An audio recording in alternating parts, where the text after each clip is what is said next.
Hello friends, welcome to my channel. இன்றைக்கி நம்ம பார்க்க போகிற ரெசிபி சிக்கன் கொத்து பரோட்டா. முதல்ல அதுக்கு சிக்கனை கிரேவியாக பண்ணி எடுத்துடலாம்.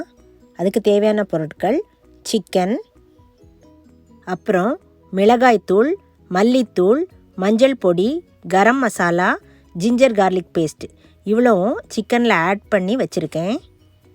அப்புறம் ஒரு ஆனியன் எடுத்து வச்சுருக்கேன். இப்போ பேன் சூடானதும் அந்த சிக்கன் துண்டுகளை போட்டுடலாம்.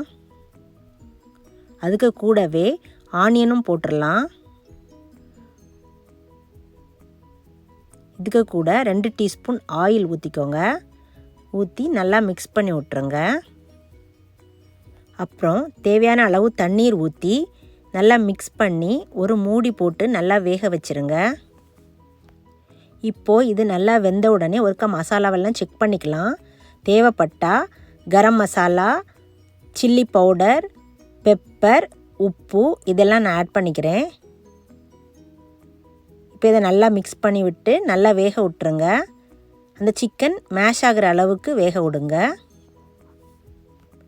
இப்போது சிக்கன் எல்லாம் மேஷ் ஆகிற அளவுக்கு வெந்துருச்சு. இந்த ஸ்டேஜில் நம்ம ஸ்டவ் ஆஃப் பண்ணிடலாம். அடுத்தது நம்ம கொத்து பரோட்டா செய்வதற்கு தேவையான பொருட்கள் பார்க்கலாம். ஆனியன், டொமேட்டோ, ஒரு கொத்து கருவேப்பிலை, அப்புறம் 2 முட்டை இவ்வளோ எடுத்து வச்சுருக்கேன். ஒரு பேனில் ஆயில் சூடானதும் முட்டையை உடச்சி ஊற்ற போகிறோம். அப்புறம் இதை ஸ்க்ராம்பிள் பண்ணி இதை தனியாக எடுத்து வச்சுக்கலாம். அப்புறம் சிக்கன் ஆறின உடனே சின்ன சின்ன பீசஸாக இதை மாதிரி பிரித்து விட்ருங்க. இப்போ இதையும் ரெடியாக எடுத்து வச்சுக்கலாம். அடுத்தது பரோட்டா எடுத்து வச்சுருக்கேன். நான் இன்றைக்கி 6 பரோட்டா எடுத்து வச்சுருக்கேன். இதை ஒரு மிக்ஸி ஜாரில் 2 பிச்சு போட்டுருங்க. போட்டுட்டு ஒரே ஒரு சுற்று ஓட விட்டுட்டு ஆஃப் பண்ணிடுங்க. இதே மாதிரி எல்லா பரோட்டாவையும் போட்டு அதை எடுத்து வச்சுக்கோங்க. அடுத்தது ஒரு பேனில் ஆயில் ஊற்றிட்டு வெங்காயத்தை ஆட் பண்ணிடலாம். இதை நல்லா மிக்ஸ் பண்ணி விட்டுருங்க. கூடவே கறி லீவ்ஸையும் ஆட் பண்ணிடுங்க. அதையும் நல்லா மிக்ஸ் பண்ணி விட்டுருங்க. இப்போ வெங்காயம் ஓரளவு வேகணும். வெந்த உடனே தக்காளி ஆட் பண்ணுங்க. தக்காளி, வெங்காயம் எல்லாம் வெந்த உடனே நம்ம சின்ன சின்ன துண்டுகளாக பிச்சு வச்சுருக்க அந்த சிக்கனையும் ஆட் பண்ணிடலாம். இதை நல்லா மிக்ஸ் பண்ணி விட்டுருங்க. இந்த ஸ்டேஜில் திருப்பியும் மசாலாலாம் ஒருக்கா செக் பண்ணிக்கோங்க. ஏன்னா அந்த ஆனியனுக்கும் தக்காளிக்கும் நம்ம எந்த மசாலாவும் ஆட் பண்ணலை.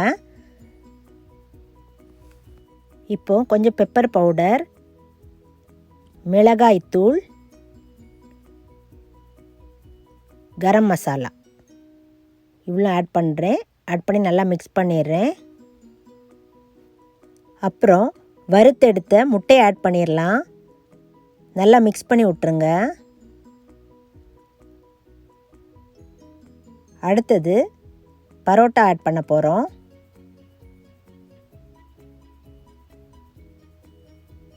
இனி இதை நல்லா மிக்ஸ் பண்ணி விட்டுருங்க. இப்போது இது நல்லா மிக்ஸ் பண்ணியாச்சு.